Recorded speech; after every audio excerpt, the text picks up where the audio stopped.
Hey everyone, today I'm just going to go ahead and pick this Schlage kick before I turn it into a training lock.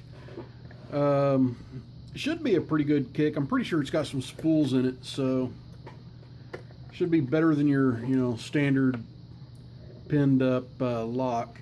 And I believe it's got 5 pins in it. So let's go ahead and take a look at it. Let me figure out which pick I want to use.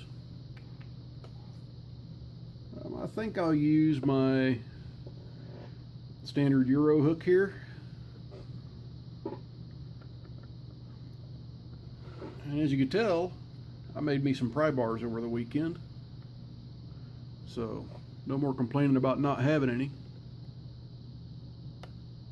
Okay, got to click out of 1.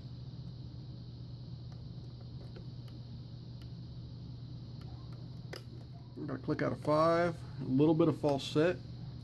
Just brushed against 3 and got a little bit more false set. Counter rotation here. Okay, got a false set off of 2. Looks like I'm going to have the same thing on 3. Oh, and there we go, we got it open. So definitely screaming at you, talking to you, spools.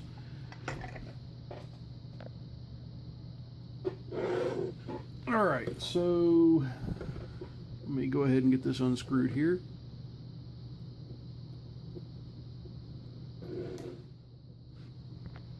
It would help if I stayed in frame too.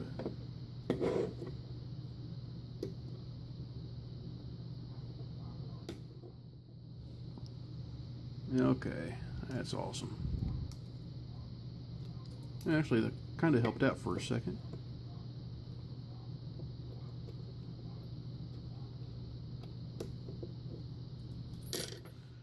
Okay, we got the tail piece off.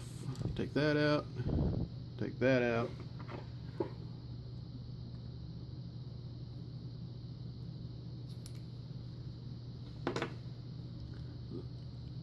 So in the cylinder, guys, we're going to have standards, and this is not how it's going to be keyed up. I don't have a key for this, so I'm going to make it up. But those are far too similar to make a good bitting. Now I'll get a little closer here, more downward angle, so you can see better. All right, so we definitely showed there were spools in it by the feedback we're getting. So we got a spool in 1, a spool in 2,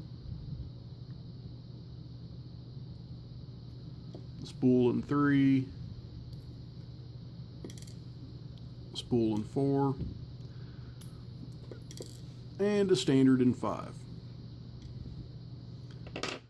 Alright, so the difference between the way this is now and the way it will be is it will be a 6-pin lock because there's 6 holes. Why not use them all, guys? So what I'm going to do when I make this a training lock is chambers 1 is going to be, your standard pin. 2 is going to be a spool.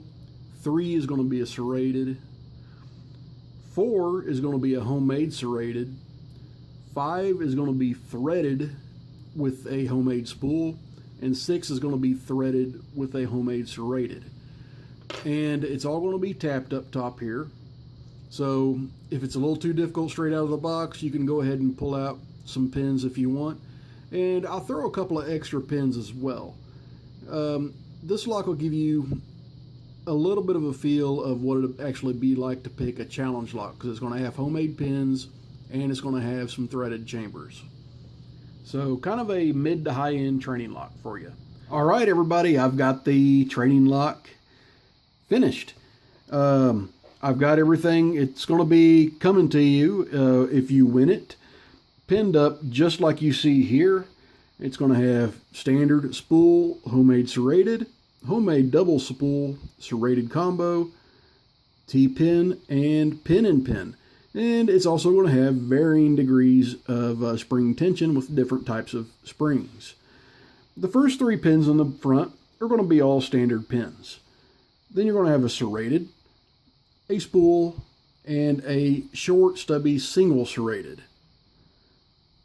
The key is going to have this bitting, which I did hand cut this key, so I'm not the best hand cutter, but it does work.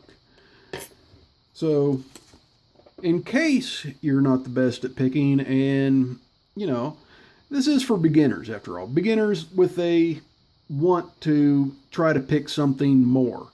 So, there you go. You get some extra parts too, just in case you can't get into it real easy. I've got some extra springs, some extra spools, and some extra standards, and a couple extra key pins to replace the 3 key pins in the back. What also you're going to see in this is 2 serrations in the Bible. All of the tops have been threaded, and so you can take them all apart with an Allen wrench. Easy peasy. So you don't actually have to have a follower to take this lock apart. And you're also going to see modifications to the Bible. You're going to see the first 3 not threaded, the last 3 are threaded. And just because possibility of T-pins, I went ahead and filled these in with epoxy here. So I didn't want anybody to get it and be like, I screwed up. So no. I've done that once when I did my first ever lock trade with Texas Jim. I didn't realize that would be an issue, and yeah, he kind of got mad at me over that one. Sorry, Jim. But that lesson learned. Everybody, in my next real quick segment, I want to have this thing put back together and ready to go out, and I'll explain how a beginner can win this. Okay, everyone, I got it all put back together. Now, the key to winning this, this lock is geared towards newer pickers. Not just beginner pickers, but newer pickers. If you're looking to pick challenge locks and you don't have any, or you just want to be able to get a feel for something other than your standard, like 6-pin build-it-yourself practice lock or anything like that, or whatever, go ahead and put in for this. But I'm going to tell you how right now. If you have been picking for 4 to 6 months and you have not been picking challenge locks and you want to, go ahead and post a comment. And we're just going to go honor system on this, guys. But in your comment, please tell me how long you've been picking and who got you into picking. If it's somebody you don't want to say, like somebody you know in real life, outside of YouTube, fine, don't tell me, just say family member or friend. If it's somebody on YouTube, let me know. It could be Bosnian Bill, it could be Steel Pinnings, Pick Me 1977, Waddick, whoever. It could be a lot of different people. So, now you know how to enter. You've got 1 week, guys, 1 week from the day that this posts before I announce the winner. Everybody, please stay safe, stay legal, and as always, please like and subscribe.